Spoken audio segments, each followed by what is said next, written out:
नमस्कार साथियों, मेरा नाम है मनीष भारती। आपका मैं संस्कृति आईएएस प्लेटफॉर्म पर स्वागत करता हूं। साथियों, जैसा कि आप जानते हैं, हम लोग यूपीएससी प्रीलिम्स 2024 को ध्यान में रखते हुए पिछले एक वर्ष के करंट अफेयर्स का विषयवार अध्ययन कर रहे हैं।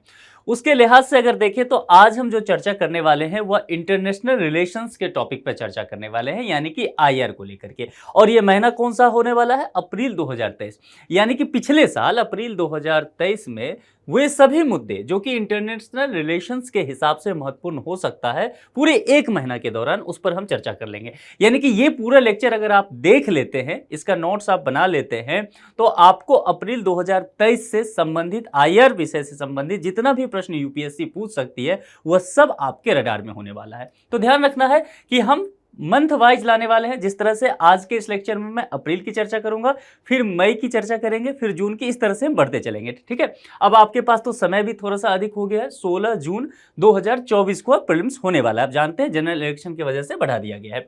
तो चलते हैं, हम इसको जरा विस्तार से देखते हैं। आईआर पढ़ते हुए आपको एक बात ध्यान में रखना है कि आपको वर्ल्ड मैप की समझ होनी चाहिए। साथ ही अगर इंडिया से रिलेटेड कुछ पूछता है तो उसकी भी समझ होनी चाहिए, क्योंकि ये प्रश्न ज्यादातर रहता है। चलिए सीधे टॉपिक की शुरुआत करते हैं। भारत, ईरान और आर्मेनिया एक त्रिपक्षीय समूह की बात की गई। देखिए, ये जैसा मैंने कहा अप्रैल 2023 में, तो अप्रैल 2023 में एक घटनाक्रम होता है, और यह क्या होता है कि भारत जो है दो अन्य देशों के साथ एक त्रिपक्षीय समूह की बात करता है। और अन्य दो देश कौन है? एक ईरान है और दूसरा है आर्मेनिया। ठीक है, तो ये जो है एक राजनीतिक विचार विमर्श के लिए एक बैठक इन तीनों के बीच होता है। जगह आपको ध्यान रखना है, इस जगह का नाम है येरेवान। अब जरा यहां पर एक नजर आपको आर्मेनिया पर ध्यान में रखना है कि आर्मेनिया यहां पर जरूरी क्यों हो जाता है, उस पर हम चर्चा कर लेंगे। सबसे पहले देख लेते हैं कि यह जो बैठक हुआ था इसका उद्देश्य क्या रखा गया था। उद्देश्य है कि इन तीनों देशों के बीच जो है आर्थिक गतिविधि में तेजी लाना है। ठीक है, और क्षेत्रीय संचार माध्यमों को भी बढ़ाना है। इसके अलावा सांस्कृतिक संबंधों को मजबूत करना है। सांस्कृतिक संबंध मजबूत करना, अगर आईआर पढ़ रहे हैं तो उसके दृष्टिकोण से देखेंगे तो पीपल टू पीपल कनेक्शन की बात की जाती है। जैसे भारत ईरान में भी देखने को मिलेगा, उसी तरह भारत आर्मेनिया के बीच, इन तीनों देशों के बीच जो है लोगों का परस्पर संबंध कैसे बेहतर हो सकता है, इसको लेकर के बात की गई है। यानी कि अगर इंटरनेशनल रिलेशन में अगर इस शब्द की चर्चा करें सॉफ्ट पावर, तो यहां पर जो है सॉफ्ट पावर बढ़ाने की बात की जा रही है। लोगों के मध्य आपसी संपर्क को मजबूत करना इसका उद्देश्य रखा गया है। चलिए आगे बढ़ते हैं। त्रिपक्षीय समूह का महत्व क्या है? ये जो तीन देश हैं, भारत, ईरान और आर्मेनिया, इसका महत्व क्या हो सकता है, सबसे पहले उसे समझिए। देखिए, अंतर्राष्ट्रीय उत्तर दक्षिण परिवहन गलियारे, इसको आपको ध्यान में रखना है। अंतर्राष्ट्रीय उत्तर दक्षिण परिवहन गलियारे यानी कि international north south transport corridor की बात की गई है। इसको पुनर्जीवित करने की बात की जा रही है। अब पुनर्जीवित करने का क्या तात्पर्य है, ये यहां पर हम देखते हैं। देखिए, ये जो रूट है, यहां पर मुंबई का पोर्ट है, यहां से अगर आप चलते हैं तो गल्फ ऑफ यमन से होते हुए, यहां सुएज नगर वगैरह से होते हुए ये पुराना रूट हो जाता है यहां तक पहुंचने का। लेकिन नए रूट के तहत जो ये बताया था मैंने आपको, यहां पर देखेंगे अंतर्राष्ट्रीय उत्तर दक्षिण परिवहन गलियारे। तो यहां पर इस शब्द पर ही ध्यान देंगे तो उत्तर और दक्षिण को लेकर के एक परिवहन के लिए गलियारा बनाने की बात की गई है, जिसमें भारत शामिल होगा, जिसमें ईरान शामिल होगा, जिसमें आर्मेनिया शामिल होगा। ठीक है, इसको लेकर के यहां पर बातें की गई है। और इस समूह का क्या महत्व है, जब उस पर आते हैं तो यहां पर एक देखिए शब्द लिखा हुआ है पाकिस्तान, अजरबैजान, तुर्की। अब ये तीन देश को समझ लीजिए। आप जानते हैं पाकिस्तान जो है भारत का सदाबहार दुश्मन है। जैसे कुछ देश सदाबहार मित्र होते हैं ना, वैसे ही पाकिस्तान सदाबहार दुश्मन है। तो यहां पर इन तीनों का एक गुट है। किसका? पाकिस्तान का, अजरबैजान का और तुर्की का। आप जानते हैं भारत और तुर्की के बीच भी जो है संबंध बहुत बेहतर नहीं रहा है पिछले कुछ वर्षों में। ठीक है, और यहां पर अजरबैजान, तो अजरबैजान का जो झगड़ा चलते रहता है वह आर्मेनिया से चलता है। इस बात को ध्यान में रखना है। अब यहां पर कुछ बात समझ लीजिए। जैसे इस मैप को हम देखते हैं, इस मैप पर हम आते हैं। देखिए, ये तुर्की हो गया, यहां पर आर्मेनिया हो गया और ये अजरबैजान हो गया। ठीक है, इन तीन देशों के बीच जो है आपसी टकराव देखने को मिलता रहता है। ठीक है, अब यहां पर ये जो आर्मेनिया है, इसी के देखिए ये जो मैंने कहा था येरेवान शहर, यहीं पे एक बैठक हुआ है, इसीलिए आपको इसको ध्यान में रखना है। अब यहां पर क्या होता है कि ये जो कुछ हिस्सा यहां पर आप देख रहे हैं इस जगह का, इसका नाम है, ये अजरबैजान का क्षेत्र होता है और उसका नाम है नागोर्नो काराबाख। Nagorno Karabakh. अब ये नागोर्नो काराबाख जो है वैश्विक स्तर पर अजरबैजान का हिस्सा बताया जाता है। इसको विभिन्न राष्ट्रों के द्वारा अजरबैजान का हिस्सा मानते हुए ये दर्जा दिया गया है। लेकिन यहां पर आर्मेनिया के समर्थित अलगाववादी यहां रहते हैं, ठीक है, और ये इन अलगाववादियों के कब्जे में है ये क्षेत्र। तो यहां पर जो है ये त्रिपक्षीय जो अभी गुट की बात की जाती है भारत, ईरान और आर्मेनिया का, तो कहीं ना कहीं यह कोशिश किया जा रहा है कि ये जो विवादित क्षेत्र है इस पर आर्मेनिया की स्थिति और भी मजबूत हो सके, ठीक है। और फिलहाल जैसा मैंने कहा अजरबैजान का यह हिस्सा वैश्विक स्तर पर माना जाता है, तो अजरबैजान की जो स्थिति है उसे कमजोर किया जा सके। अब आप कहेंगे इसमें भारत का क्या हित है, तो इसमें भारत का यह हित है कि यहां पर पाकिस्तान शामिल है, ठीक है, और भारत का यह हित है कि यहां पर तुर्की शामिल है। तो जाहिर सी बात है जिस तरह से तुर्की क्या करता है, कश्मीर मुद्दे पर पाकिस्तान का साथ देते रहता है, आप देखते होंगे विभिन्न मंचों पर, ठीक है। तो भारत क्या करेगा, यहां पर आर्मेनिया को साधते हुए तुर्की और अजरबैजान दोनों के नस को दबाएगा और पाकिस्तान भी इससे परेशान होता रहेगा, ठीक है। तो कहीं ना कहीं यह कोशिश यहां पर देखिए, अंतरराष्ट्रीय संबंध जो है ना इसी तरह से चलता है, इसीलिए अंतरराष्ट्रीय संबंध को समझिए। यहां पर यह अजरबैजान, आर्मेनिया और ये जो क्षेत्र है नार्को काराबाख, तो इसको लेकर के बात की जा रही है, यही विवादित क्षेत्र यहां पर बना हुआ है। यदि आप इसे मैप पर देखना चाहते हैं, जैसा मैंने कहा कि मैप की स्थिति आपके लिए समझना यहां पर जरूरी हो जाएगा। इस क्षेत्र में अगर आप देखेंगे यहां पर अजरबैजान है, ठीक है, छोटे छोटे कंट्री हैं, थोड़ा सा आपको मैप कर सही से देखना पड़ेगा। देखिए यहां की स्थिति जब समझ पाएंगे आप, तो चूंकि थोड़ा सा जटिल यहां की कंडीशन है, अगर तुर्की को लेकर के देखेंगे, आप अजरबैजान को लेकर के देखेंगे, ठीक है, तो इनके भी जैसे तुर्की हो गया, यहां पर देखिए ये तुर्की हो गया, इसके अलावा यहां पर अजरबैजान हो गया, इन दोनों के बीच अच्छी दोस्ती मानी जाती है और आर्मेनिया से दोनों का जो है झगड़ा चलते रहता है, ठीक है। इसी बात को लेकर के भारत इसका फायदा जो है इस क्षेत्र में लेना चाह रहा है। अब मामला समझ में आ गया। तो इसीलिए यह कहा जाता है कि जब अंतरराष्ट्रीय संबंध आप पढ़ें तो विभिन्न मुद्दों पर आपको ध्यान रखना पड़ेगा। यह मामला समझ में आ गया। चलिए इस पर एक प्रश्न है, आपको जो ध्यान में रखना था इस टॉपिक में दो तीन बातें। पहली बात मैंने कहा था कि आपको ध्यान रखना है ये जो जगह है येरेवान जगह जो है आर्मेनिया में है, ठीक है, तो ये लोकेशन आपसे पूछ सकता है, ठीक है। दूसरी बात जो है ये जो टॉपिक यहां पर मैंने आपको बताया अंतरराष्ट्रीय उत्तर दक्षिण परिवहन गलियारा, जिसको लेकर के मैंने एक मैप भी आपको दिखाया था, ये वाला, इसको लेकर के लोकेशन पूछ सकता है। ये भी पूछ सकता है किन तीन देशों के बीच बात की गई है, कौन कौन से तीन देश मिलते हैं, ये सब चीजें यहां पर पूछा जा सकता है। ये विवादित क्षेत्र को लेकर के भी प्रश्न किया जा सकता है, तो आपको इन चीजों को ध्यान में रखना है। अब इस पर एक प्रश्न है, आजकल यूपीएससी जिस तरह का प्रश्न पूछने लगी है उसमें ये युग्म वाला प्रश्न जो है काफी महत्वपूर्ण हो जाता है। इसको समझिए, निम्नलिखित में से कौन सा युग्म सही नहीं है। जो प्रश्न का पुछल्ला शब्द है उस पर ध्यान देना है। सही नहीं में कहा गया है क्षेत्र यहां पर दे दिया गया है और यहां पर देश का नाम दे दिया गया है, तो जो देश है उससे क्षेत्र संबंधित है या नहीं, ठीक है। देखिए जैसे येरेवान कहा गया है अजरबैजान में, आप जानते हैं कि येरेवान जो है वह आर्मेनिया से संबंधित है, अजरबैजान से नहीं, ठीक है, तो यह गलत हो गया। और यहां पर नागोर्नो काराबाख जो है यहां पर आर्मेनिया का दिखाया गया है, जबकि यह जगह जो है अजरबैजान से संबंधित है। यहां पर ध्यान रखना है आर्मेनिया के जो समर्थित लोग हैं, यानी कि यहां के जो अलगाववादी लोग हैं उनका कब्जा इस जगह पर जरूर है, लेकिन अगर देखेंगे ऑफिशियली तो यह जगह किसके हिस्से में आता है, अजरबैजान के हिस्से में, इसीलिए यहां पर यह भी गलत हो जाएगा। और ग्वादर को लेकर के बात किया गया है, आज के इस लेक्चर में ग्वादर का चर्चा आएगा, लेकिन देखिए ग्वादर जो है वह ईरान से संबंधित नहीं है। ग्वादर किससे संबंधित है, पाकिस्तान से संबंधित है। पाकिस्तान में अरब सागर के तहत एक पोर्ट बनाया जा रहा है जिस पर चीन काफी अच्छा खासा इन्वेस्टमेंट कर रहा है, और वो है ग्वादर पोर्ट। इसके जवाब में भारत चाबहार यहां पर एक पोर्ट बना रहा है, वह है ईरान में। इसकी चर्चा आज करेंगे हम। तो इसमें से कौन सही नहीं है देखेंगे तो तीनों गलत हो जाता है, तो इसका जवाब हो जाएगा 1 2 3, यानी कि तीनों ही सही नहीं है, डी इसका जवाब हो गया। मामला समझ में आ गया किस तरह से हम पढ़ने वाले हैं। चलिए आगे बढ़ते हैं, दूसरे टॉपिक पर देखते हैं। फिर से मैं बता दूं कि अप्रैल 2023 में यही सब टॉपिक इंपॉर्टेंट थे, और अगर आप इसको तैयार कर ले जाते हैं, इसी रूप में तैयार कर लेते हैं जैसा मैं आपको बता रहा हूं, तो आप समझ लीजिए कि जितने भी प्रश्न यहां से यदि यूपीएससी पूछती है तो आपके रडार में होगा, आप उसका जवाब भली भांति दे पाएंगे। दूसरे टॉपिक पर चलते हैं, comprehensive and progressive agreement for trans Pacific partnership.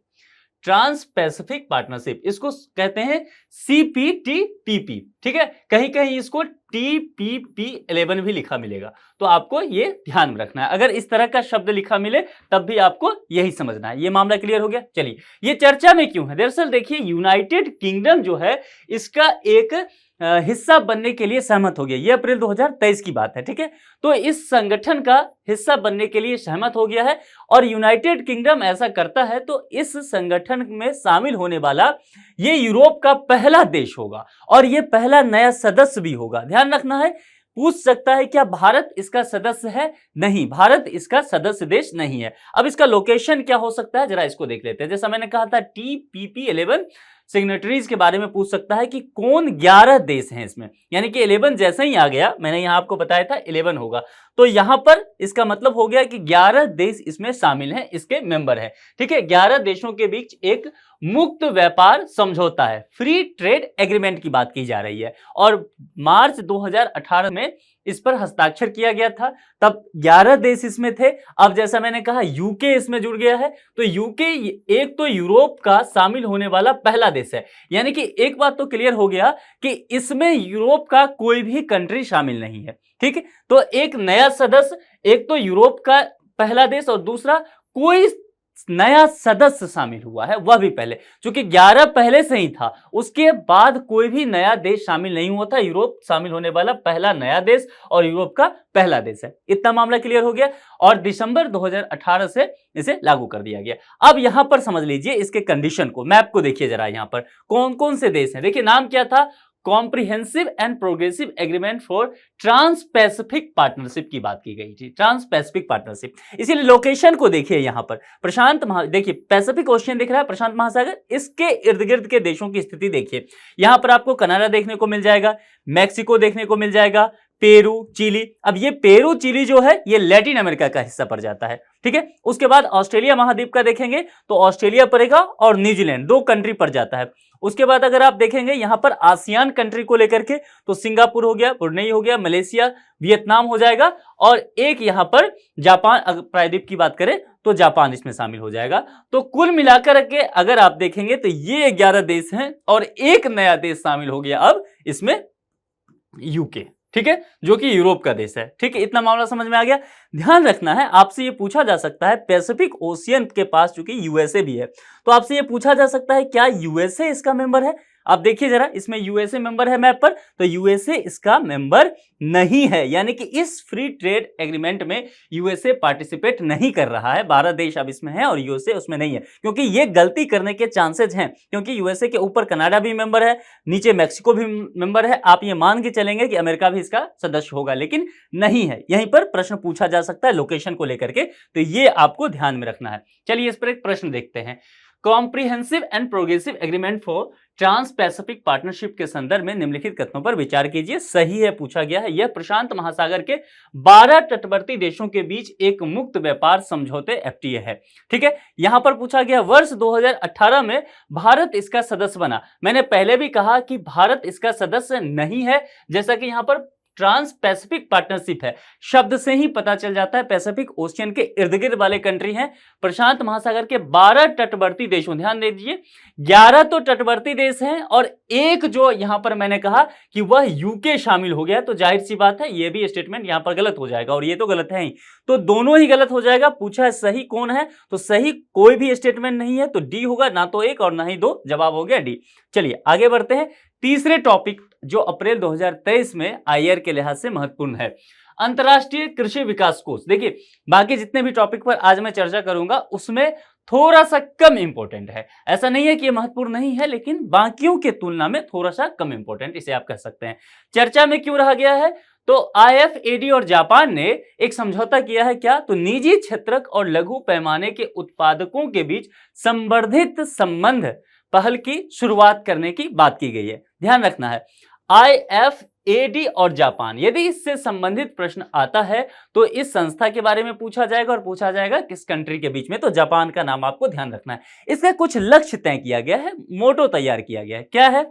दुनिया भर में लघु पैमाने के उत्पादकों और स्थानीय खाद्य प्रणालियों को अधिक लचीला और संधारणीय बनाने की कोशिश की गई है। इसका ये लक्ष्य रखा गया। अंतर्राष्ट्रीय कृषि विकास कोष के संदर्भ में समझ लेते हैं। इसकी स्थापना जो है 1977 में किया गया था। ये टॉपिक आपके लिए महत्वपूर्ण हो सकता है। अंतर्राष्ट्रीय कृषि विकास कोष की बात कर रहा हूं। इसका मुख्यालय कहां है? इटली में, रोम में। इसे एक अंतर्राष्ट्रीय वित्तीय संस्थान और संयुक्त राष्ट्र की एक विशिष्ट एजेंसी के रूप में भी स्थापित किया गया है। इसका उद्देश्य क्या रखा गया है? देखिए, उद्देश्य में अर्थव्यवस्था को बेहतर करना तो रखा ही गया है, लेकिन ध्यान रखिए यह ग्रामीण अर्थव्यवस्था को लेकर के ज्यादा जुड़ा हुआ है। आपको शब्द पे ध्यान देना चाहिए। अंतर्राष्ट्रीय कृषि विकास की बात की गई। कृषि विकास कहां होगा? खेती कहां होती है? जनरली गांव में, जो ग्रामीण क्षेत्र होता है। तो यहीं पर आपको, इसीलिए यदि आप किसी भी चीज को याद नहीं रखना चाहते, समझना चाहते हैं, देखिए ऐसे समझा जाता है। ग्रामीण अर्थव्यवस्थाओं और खाद्य प्रणालियों को क्या करना है? समावेशी, उत्पादक और लचीला तथा संधारणीय बनाकर इन्हें रूपांतरित करना है। सदस्य कितना है? 177 देश हैं। क्या भारत इसका सदस्य है? तो जवाब है हाँ, भारत इसका सदस्य देश है। वित्त पोषण कैसे होता है? तो इसमें जो 100 सदस्य हैं वे अपने इच्छा के अनुसार यहां पर वित्त प्रदान करते हैं इसको। ठीक है, अब संगठनात्मक संरचना को देखते हैं। अध्यक्षता जो है 4 वर्ष के लिए होता है, यानी कि किसी भी कंट्री के पास इसकी अध्यक्षता गई तो वो 4 वर्ष तक अध्यक्षता करने वाला है। मुख्य शासी निकाय क्या है? इसकी एक शासी परिषद है। इसमें IFAD के सभी सदस्य प्रतिनिधित्व करते हैं। इसकी बैठक प्रत्येक वर्ष की जाती है। कार्यकारी बोर्ड के बारे में समझ लीजिए। इसका एक कार्यकारी बोर्ड भी है और इसकी बैठक जो है वर्ष में 3 बार होती है। अब इस पर एक प्रश्न देख लीजिए। अंतर्राष्ट्रीय कृषि विकास कोष के संदर्भ में निम्नलिखित कथनों पर विचार करना है, सही कौन सा यह पूछा गया है। अंतर्राष्ट्रीय कृषि विकास कोष की स्थापना 1949 में संयुक्त राष्ट्र की एक विशिष्ट एजेंसी के रूप में की गई थी। देखिए, यह बात सही है कि संयुक्त राष्ट्र की एक विशेष एजेंसी के रूप में इसकी स्थापना की गई थी, लेकिन आप जानते हैं कि इसकी स्थापना 1949 में ना होकर के 1977 में किया गया था। ठीक है, इसीलिए ये स्टेटमेंट यहां पर गलत हो जाएगा। आपको सही कौन है ये ढूंढना है। अंतर्राष्ट्रीय कृषि विकास कोष के भारत सहित 177 सदस्य देश हैं, ये सही बात है। इस कोष में सदस्य देशों द्वारा प्रतिवर्ष $1 अरब की सहायता करना अनिवार्य है। ऐसी कोई अनिवार्यता नहीं है, बल्कि 100 देश जो है स्वैच्छिक रूप से इसमें वित्त पोषण करते हैं। इसका वित्त पोषण ऐसा ही आता है।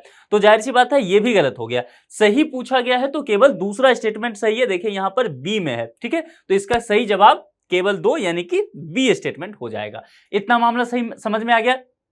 अभी तक हमने 3 टॉपिक पे चर्चा किया है। ठीक है, तो ये वाला जो टॉपिक है थोड़ा सा कम महत्वपूर्ण था, लेकिन अब जो इस टॉपिक पर हम चर्चा करने वाले हैं ये सबसे इंपॉर्टेंट इस बार के लिए यूपीएससी के प्रीलिम्स के लिहाज से होने वाला है। टॉपिक क्या है? उत्तरी अटलांटिक संधि संगठन, जिसको आप शॉर्ट फॉर्म में नाटो भी कहते हैं, नॉर्थ अटलांटिक ट्रीटी ऑर्गेनाइजेशन। ठीक है, तो अब इसको लेकर के थोड़ा सा विस्तार से हम देखेंगे, क्योंकि अभी जो है यह संगठन काफी चर्चा में चल रहा है। आप जानते हैं यूक्रेन और रशिया का युद्ध चल रहा है। यूक्रेन और रशिया के युद्ध का वजह जानते हैं क्या है? दरअसल उसके युद्ध का वजह नाटो ही है। यूक्रेन चाहता है कि वह नाटो का मेंबर बन जाए और इसके लिए उसने अप्लाई भी कर रखा है। तो इस बात को लेकर के यहां पर जंग छिड़ा हुआ है। रूस का कहना है कि फिर इस हिसाब से तो यहां पर नाटो जो है वह हमारे बॉर्डर तक पहुंच जाएगा अगर यूक्रेन भी इसका मेंबर बन गया तो रूस नहीं चाहता है कि नाटो यहां तक पहुंच जाए। ठीक है, इसीलिए यह इस पर अटैक कर रहा है और यह कह रहा है कि यूक्रेन यदि मान ले कि वह नाटो का सदस्य नहीं बनेगा और नाटो भी यह कह दे तो हम इस युद्ध का विराम कर देंगे। ठीक है, यह मसला समझ में आ गया। अब जरा चलते हैं, इसको देखते हैं। हाल ही में स्वीडन उत्तरी अटलांटिक संधि संगठन यानी कि नाटो में शामिल बन गया, एक इसका देश बना है और यह 32वां देश है। तो स्वीडन अभी सबसे ताजा में कह सकते हैं नया देश बना है, जो कि इस साल 2024 में बना है। ध्यान रखना है, ये अप्रैल 2023 का हम पढ़ रहे हैं, लेकिन स्वीडन अभी हाल ही में बना है। यानी कि अभी आपसे पूछा जाए नाटो में कितने मेंबर है तो आप कहेंगे 32। ध्यान रखना है। और 31वां मेंबर इसका जो था वो कौन बना था? फिनलैंड के द्वारा।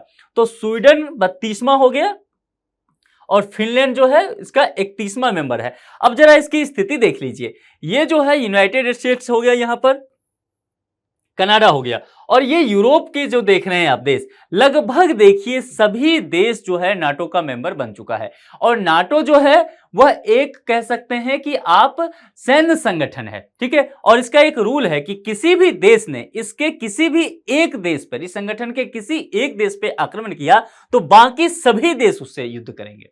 मामला समझ में आया क्यों रूस इससे परेशान हो रहा है? मान लीजिए अगर पोलैंड पर रसिया ने अटैक कर दिया तो अब क्या होगा समझ में आ रहा है? ये युद्ध जो है वो रसिया और पोलैंड के बीच नहीं होगा, बल्कि ये युद्ध जो है रसिया, पोलैंड और ये Sweden, Finland, Norway, France, Germany, ये यूनाइटेड किंगडम, जर्मनी, तुर्की, ये यूएसए, कनाडा, सब यानी कि नाटो के ये 32 देश एक तरफ होंगे और ये 32 एक साथ रसिया पे जो है वो अटैक करेंगे। यही बात जो है रसिया नहीं चाहता है यूक्रेन के संबंध में, ठीक है। इसको लगता है कि मेरे बॉर्डर तक ये क्यों आ जाएगा, ये इससे परेशान होता रहता है। तो ये मामला यहां पर समझ में आ गया। इसकी स्थापना जो है 1949 में वाशिंगटन संधि के समय हुआ था। आप कोल्ड वार के बारे में जानते ही होंगे। जब द्वितीय विश्व युद्ध समाप्त हुआ तो दुनिया दो ध्रुव में बट गया। एक जो हो गया पूंजीवाद, दूसरा हो गया साम्यवाद। पूंजीवाद जो है वह यूएसए उसको लीड कर रहा था, यानी कि अमेरिका, ठीक है। वेस्टर्न कंट्री कई सारे उसमें थे, यूरोपियन कंट्री थे। और साम्यवाद का जो प्रमुख कर्ता आप कह सकते हैं वह रूस था, ठीक है। तो उसके बाद ये लगभग जो है आप कह सकते हैं कि इसी समय में वर्ल्ड वार खत्म होता है और उस समय से लेकर के 90 के दशक के शुरुआत तक चलता है। उसके बाद उस समय क्या होता है, सोवियत संघ का विघटन हो जाता है और सोवियत संघ के विघटन के साथ ही ये बात मान लिया गया कि कोल्ड वार यानी कि शीत युद्ध जो है अब वह समाप्त हो गया है, ठीक है। लेकिन वही जो समय है, इसी समय में 1949 में इसी चीज को ध्यान में रखते हुए नाटो का जो है यहां पर निर्माण हो जाता है और इसको लेकर के रूस आज तक इस बात से परेशान रहता है। इसे यूरोपीय क्षेत्र में तात्कालीन सोवियत संघ के खिलाफ एक सैन्य संगठन के रूप में स्थापित किया गया। तो यह घोषित रूप से सैन्य संगठन है, ठीक है। तो यहां पर यही जो शब्द है वह परेशान करता है रूस को। और मुख्यालय कहां है इसका? ब्रुसेल्स में है। और इसके जो अनुच्छेद की बात करें तो इसका जो अनुच्छेद 5 है, ठीक है, यही सबसे महत्वपूर्ण है। और अनुच्छेद 5 वही कहता है सामूहिक सुरक्षा। सामूहिक सुरक्षा कहने का मतलब यह हुआ कि किसी एक नाटो के देश पर आपने अटैक किया तो बाकी सभी देश एक साथ लड़ेंगे आपसे। मामला समझ में आ गया? यानी कि मधुमक्खी के छत्ता जैसा हो गया कि अगर आपने उस पर पत्थर मारा एक मधुमक्खी को तो सभी मधुमक्खी आपके पर अटैक कर देगी। तो यही मामला यहां पर हो रहा है। नाटो का महत्व क्या है? लोकतांत्रिक मूल्यों को बढ़ावा देने की बात करता है, सदस्य देशों के बीच सहयोग को प्रोत्साहित करने की बात करता है, अपने क्षेत्र में संकट प्रबंधन में महत्वपूर्ण भूमिका निभाता है, सदस्य देशों में शांति और स्थिरता बनाए रखने की मदद करता है। अभी शांति स्थिरता जो है सैन्य रूप से है ही, राजनीतिक रूप से है, आर्थिक रूप से भी है, ठीक है। चलिए अब आगे बढ़ते हैं। इस पर एक प्रश्न है। प्रश्न क्या है? नाटो के संदर्भ में निम्नलिखित कथनों पर विचार करना है, सही यहां पर आपको चुनना है। इसके एक सदस्य देश के विरुद्ध आक्रमण सभी सदस्य देशों के विरुद्ध आक्रमण माना जाता है। निश्चित तौर पे मैंने कहा कि इसका जो आर्टिकल 5 है वही ये बात कहता है, यानी कि ये स्टेटमेंट तो सही है। उत्तरी अटलांटिक संधि संगठन में स्वीडन ने 31वें सदस्य देश के रूप में सदस्यता ग्रहण की है। जैसा मैंने कहा कि यह बात सही है कि स्वीडन ने इसकी सदस्यता ग्रहण की है, लेकिन 31वें देश के रूप में नहीं। 31वें देश के रूप में जो है फिनलैंड है, ठीक है, और स्वीडन जो है वह 32 में है। तो ये स्टेटमेंट यहां पर गलत हो गया।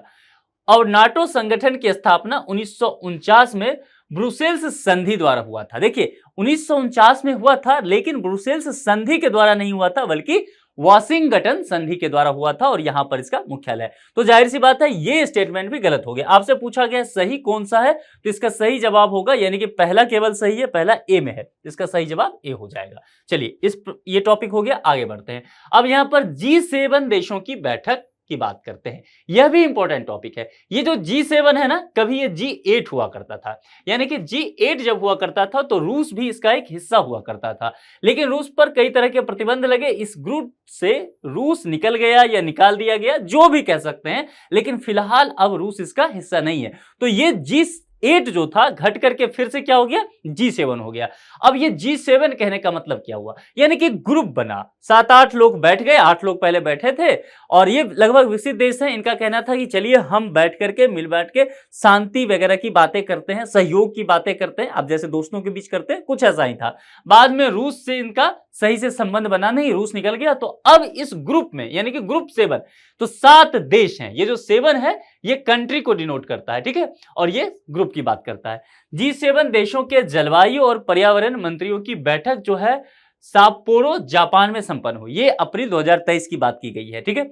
इस लिहाज से यह महत्वपूर्ण होगा और ये जो है साप्पोरो जापान का एक लोकेशन है, ध्यान रखना, इसीलिए ये टॉपिक चर्चा में रहेगा, आपको इसे ध्यान में रखना चाहिए, ये पूछा जा सकता है लोकेशन वगैरह इससे। G7 समूह को देखते हैं, स्थापना 1970 के दशक के शुरुआत में इसकी कर दी गई थी। यह प्रमुख औद्योगिक राष्ट्रों की एक अनौपचारिक संगठन है। देखिए औद्योगिक राष्ट्र जहां पर बात की गई ना, तो आप यहां पर इसे विकसित समझ सकते हैं, ठीक है। वैसे राष्ट्र जहां पर एग्रीकल्चर सेक्टर का ज्यादा काम होता हो, जाहिर सी बात है वह क्या होंगे, विकासशील देश होंगे। और जहां पर इंडस्ट्री लग गया है, ठीक है, कल कारखाने हैं वहां पर, या सर्विस सेक्टर में ज्यादा काम कर रहे, वो सभी विकसित राष्ट्र हो जाएंगे। उद्देश्य क्या था, वैश्विक आर्थिक व्यवस्था, अंतर्राष्ट्रीय सुरक्षा और ऊर्जा नीति जैसे जो मुद्दे हो सकते हैं उस पर क्या करते हैं ये लोग, वार्षिक बैठक करते हैं और देखते हैं कि आपस में किस तरह से समन्वयन किया जा सके। सदस्य देश कौन कौन से हैं, जाहिर सी बात है 7 इसके सदस्य देश होंगे। 7 देशों का आप चाहे तो लोकेशन इसको देख लीजिए। 7 देशों का लोकेशन अगर आप यहां देखेंगे तो जिस तरह से आप उत्तरी अमेरिका में कनाडा को देख रहे हैं, उसके बाद आप यूनाइटेड स्टेट्स को देख रहे हैं, 2 कंट्री यहां से हो गया यानी कि उत्तरी अमेरिका से। उसके अलावा अगर आप यहां देखेंगे तो जापान से देखिए, उसके अलावा अगर आप यहां देखेंगे तो यूरोप से देखिए, यूरोप से आप देखेंगे 4 कंट्री है, Germany, Italy, France, United kingdom, ठीक है। उसके बाद एक जो है वह एशिया से है और ये जापान प्रायद्वीप है। तो कहने का मतलब हो गया 4, 5, 6 और ये एक 7, ये 7 देश देखिए आपको विकसित राष्ट्र नजर आ रहा है और ये 7 ही इसका सदस्य है, यही यहां पर ये लिखा हुआ है। यूरोपीय संघ G7 का सदस्य नहीं है, ध्यान रखना है। यूरोपीय संघ जो है, यूरोपीय यूनियन की बात की गई है, वह G7 का देश तो नहीं है, लेकिन यहां पर एक बात समझ लीजिए, वह वार्षिक शिखर सम्मेलन में भाग लेता रहा है। 1998 से 2014 तक रूस भी इस समूह का सदस्य हुआ करता था, तब G8 कहा जाता था, लेकिन जैसा मैंने कहा उसके बाद वह सदस्य नहीं रहा तो फिर से G7 हो गया। यह समूह वैश्विक जीडीपी के 46% और विश्व की 10% आबादी का प्रतिनिधित्व करता है। यहां पर ध्यान देना है, वैश्विक जीडीपी का 46%, तकरीबन 50% की बात हो गई है। तो इसलिए मैंने कहा ये 7 कंट्री जो हैं बहुत इंपॉर्टेंट है इस दुनिया को चलाने के लिए, यानी कि G7 कंट्री का जो महत्व है वह अपने आप में बहुत ज्यादा बढ़ जाता है। यहां पर जो है वैश्विक लेवल पर अगर देखें तो यहाँ की अर्थव्यवस्था में स्थिरता होना बहुत जरूरत है, यहाँ के शेयर मार्केट में स्थिरता होना बेहद जरूरी है, नहीं तो इसका असर बाकी दुनिया पर भी पड़ता है। इस समूह ने 2021 में बिल्ड बैंक बेटर वर्ल्ड यानी कि B3W लॉन्च किया था। ये शब्द आपको ध्यान में रखना है, 2021 में हुआ था B3W। इस तरह से आपको यूपीएससी प्रश्न पूछ सकती है, ध्यान रखना है, यूपीएससी प्रश्न पूछती है। पिछले दिनों समाचार पत्र में ये शब्द जो है चर्चा में रहा, तो ऐसे करके यहां से प्रश्न बन सकते हैं, आपको ध्यान में रखना है। यह समूह 2021 में बहुराष्ट्रीय कंपनियों पर 15% की वैश्विक न्यूनतम कर दर निर्धारित करने पर सहमत हुआ था, ठीक है। इसकी चर्चा हम कर लिए। अब चलिए इस पर एक प्रश्न देख लेते हैं। निम्नलिखित में से कौन सा देश ग्रुप ऑफ 7 अगर कहीं पूछा जाता है तो वही बात G7, परेशान नहीं होना है, सदस्य नहीं है पूछा गया है, पूछले शब्द पर ध्यान दीजिए। रूस, इटली, जापान, भारत। देखिए मैंने कहा था कि 2014 तक रूस इसका पार्ट हुआ करता था, उसके बाद नहीं था, उस वक्त G8 होता था। यह मामला आपको समझ में आ गया, यानी कि रूस इसका पार्ट अब नहीं है, सदस्य नहीं है, यह पूछा गया और सही है। इटली इसका सदस्य है, जापान एशिया का एकमात्र देश है जो सदस्य है, और भारत भी इसका सदस्य नहीं है। यानी कि आपसे पूछा गया सदस्य नहीं है और सही है, तो नहीं में 2 ही है, रूस और भारत। और रूस और भारत देखिए 1 और 4 यहां सी में है, तो यही इसका सही जवाब हो जाएगा। चलिए आगे बढ़ जाते हैं। इस टॉपिक को आप अच्छे से तैयार कीजिए, नाटो से संबंधित प्रश्न पूछे जा सकते हैं, ठीक है, क्योंकि यूक्रेन और रूस का विवाद लगातार चल रहा है। संयुक्त राष्ट्र सांख्यिकी आयोग की बात करते हैं। भारत को 4 साल की अवधि के लिए संयुक्त राष्ट्र सांख्यिकी आयोग का सदस्य चुना गया है और इसीलिए यह इंपॉर्टेंट हो जाएगा इस बार के लिए भारत को ध्यान में रख करके। भारत का कार्यकाल जो है इसी साल से शुरू हुआ है, 1 जनवरी 2024 से शुरू हुआ है। ध्यान रखना है ये 4 साल की अवधि के लिए मिला है, तो यहां पर 24 पूरा रहेगा, 25, 26 और 27 के आखिरी तक यानी कि 31 दिसंबर तक ये रहेगा। ठीक है, ध्यान में रखना है इस चीज को, ये टॉपिक आपके लिए जरूरी हो सकता है। संयुक्त राष्ट्र सांख्यिकी आयोग के विषय में समझ लेते हैं। इसका मुख्यालय कहां पड़ता है? यूएसए, न्यूयॉर्क में। स्थापना 1947 में हुआ था। 24 देश जो हैं अभी तक इसके सदस्य हैं। ये सदस्य समान भौगोलिक वितरण के आधार पर चुने जाते हैं। सदस्यों का कार्यकाल जो होता है वह 4 वर्ष का होता है। यह वैश्विक सांख्यिकी प्रणाली से संबंधित सर्वोच्च निकाय है। इस पॉइंट को ध्यान रखिए, क्योंकि यही जो है सांख्यिकी प्रणाली की जब बात करते हैं तो उसमें यह सर्वोच्च निकाय माना जाता है। यह संयुक्त राष्ट्र सांख्यिकी प्रभाग के कामकाज का पर्यवेक्षण भी करता है। यह मुद्दा क्लियर हो गया। अगर इस टॉपिक से प्रश्न आता है तो इतना ही सारा पूछा जाएगा, इससे बाहर प्रश्न जाने की यहां पर संभावना नहीं है। संयुक्त राष्ट्र सांख्यिकी आयोग के संदर्भ में निम्नलिखित कथनों पर विचार कीजिए। सही है आपसे पूछा गया है। ठीक है, संयुक्त राष्ट्र सांख्यिकी आयोग की स्थापना 1947 में वैश्विक सांख्यिकी प्रणाली के निर्धारण हेतु की गई थी। निश्चित तौर पर हमने ये देखा है, ये सही है।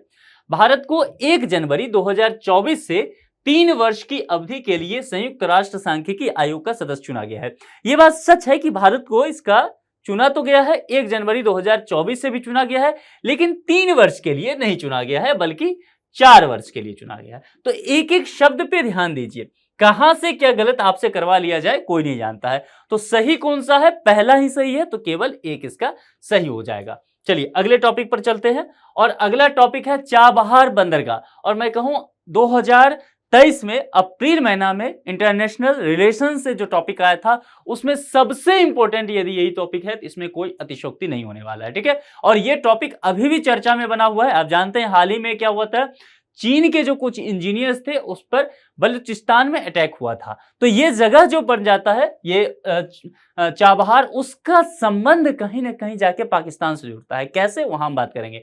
जब भी आप चाबहार को पढ़े तो आप ग्वादर को जरूर पढ़े, और ये जो हिस्सा पड़ेगा वह बलूचिस्तान का हिस्सा पड़ जाएगा। ठीक है, इसलिए हम इस पर चर्चा कर रहे हैं। पाकिस्तान का एंगल यहां पर जुड़ता है, चीन भी जुड़ जाता है, ईरान जुड़ता है, अफगानिस्तान जुड़ता है, इससे भारत जुड़ जाता है। ठीक है, और गल्फ ऑफ ओमान भी जुड़ जाएगा। तो ये टॉपिक जो है काफी इंपॉर्टेंट इस लिहाज से हो जाता है।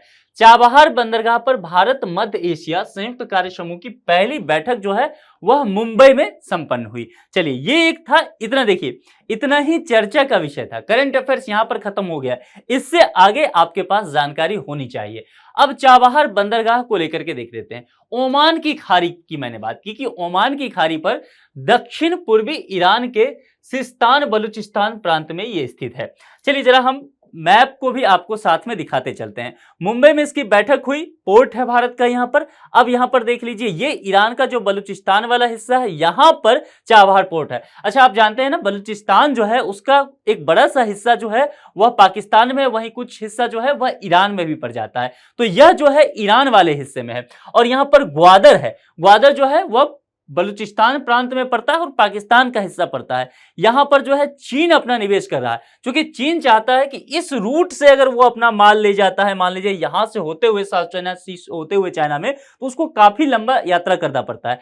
तो यहां से अगर सामान उसका आता है और यही ग्वादर होते हुए वो यहां पर जो सीपेक बना रहा है, इससे सीधा सिंजियांग प्रांत से होते हुए चीन में चला गया। ठीक है, चीन के सिंजियांग प्रांत में पहुंच गया, तो ये रूट उसके लिए आसान पड़ेगा। और यहीं पर जो है भारत वाले जो पोर्शन पड़ता है, ये जो गिलगित बाल्टिस्तान वाला पोर्शन है, पीओके वाला हिस्सा है, वहां से ये रूट निकलता है। इसलिए भारत इस रूट का विरोध करता है। यह भी बात आपको पता होना चाहिए। देखिए, इसलिए जब आईआर पढ़ेंगे ना तो बहुत सारी चीजों की जानकारी आपको होना चाहिए, तब ये सब्जेक्ट आपके लिए बहुत मजेदार हो जाएगा। तो यहां पर जो बातें की गई है, अब देखिए क्या होता था क्या कि यदि हमें अफगानिस्तान तक कुछ चीजें पहुंचानी होती थी, ठीक है, यदि आपने ध्यान दिया होगा कि जब तालिबान ने अफगानिस्तान पर अटैक किया, वहां की चुनी हुई सरकार को अपदस्थ करके सत्ता अपने हाथ में कर लिया, तब भारत यहां पर कुछ सामान भेजना चाहता था, अनाज वगैरह, वहां के लोगों के लिए आप कह सकते हैं इंसानियत के तौर पे मदद करने के लिए। लेकिन पाकिस्तान रास्ते में आ गया, भारत यहां है, ठीक है, और इसको सामान अफगानिस्तान भेजना है यहां पर काबुल में, तो बीच में ये पाकिस्तान पड़ जाता है। और जानते हैं पाकिस्तान जो है भारत का सदाबहार दुश्मन, ये कभी नहीं चाहता है कि भारत कुछ अच्छा काम करे, तो इसने रास्ता नहीं दिया जाने के लिए। अब भारत के लिए मुश्किल है, अफगानिस्तान तक हमें पहुंचना है, अफगानिस्तान में भारत ने अच्छा खासा इन्वेस्टमेंट कर रखा है, तो इन सब चीजों की देखरेख भी करनी है हमें, ठीक है। तो इस लिहाज से अफगानिस्तान से हमारा कनेक्शन कट जाता था। तो हमने क्या किया कि हमने एक अल्टरनेटिव रूट निकाला, हमें ग्वादर का भी जवाब देना था, ठीक है। चूंकि चीन की यहां पर मौजूदगी हो गई थी, तो हमने क्या किया, ईरान से दोस्ती कर ली और ईरान में जो चाबहार पोर्ट है इसको हमने विकसित करना शुरू किया, और यहां पर चाबहार पोर्ट के जरिए हम क्या करेंगे, अफगानिस्तान तक पहुंच जाएंगे। आगे चल के हम सेंट्रल एशिया का भी रास्ता इससे अपना सकते हैं, ठीक है। तो पाकिस्तान को दरकिनार करने के लिहाज से भी चाबहार पोर्ट का महत्व हो जाता है। यहां पर गल्फ ऑफ ओमान है, तो ये जो आप ओमान देखिए लोकेशन है, तो यहां पर यही कहा जाता है, गल्फ ऑफ ओमान के दृष्टिकोण से देखेंगे, हिंद महासागर के दृष्टिकोण से देखेंगे, आप अरेबियन सी के दृष्टिकोण से देखेंगे, तो इस जगह का अपना एक सामरिक महत्व भी बन जाता है। इस लिहाज से यहां पर भारत के लिए यह बहुत महत्वपूर्ण पॉइंट हो जाता है। तो यहां पर इसी वजह से काम चल रहा है। यह मामला पूरा समझ में आ गया। वर्ष 2016 में भारत ने चाबहार में शहीद बेहिश्ती टर्मिनल विकसित करने के लिए ईरान और अफगानिस्तान के साथ त्रिपक्षीय समझौते पर हस्ताक्षर किए थे, ठीक है। इन सब चीजों की हमने चर्चा कर ली।